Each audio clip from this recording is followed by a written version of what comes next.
(26 de dezembro de 2009), Leandro Oliveira, direto para vocês, mostrando tudo aqui dentro do teatro. A iluminação não ajuda muito, porque é muito parecido com o cinema, só que tem 3 andares. Eu vou tentar mostrar um pouquinho para vocês. Eu estou dentro do The Aldrich Theatre, que é o teatro, e nós vamos assistir daqui a pouquinho a peça Dirty Dancing, baseada no filme que vocês conhecem, de 1988, com Patrick Swayze. Okay? Então, tentar mostrar um pouquinho para vocês o teatro, as pessoas. Vamos lá?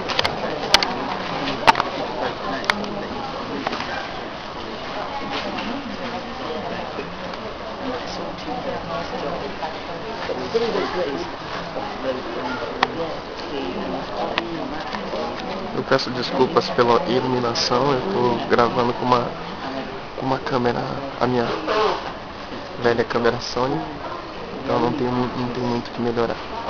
De qualquer forma, daqui a pouquinho vai estar começando e eu falo com vocês depois. Um beijo, Brasil.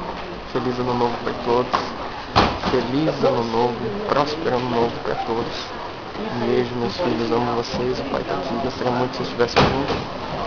Mas enfim, feliz ano novo para todos vocês. Daqui a pouquinho eu volto. Direto do The Aldrich Theatre. Ok.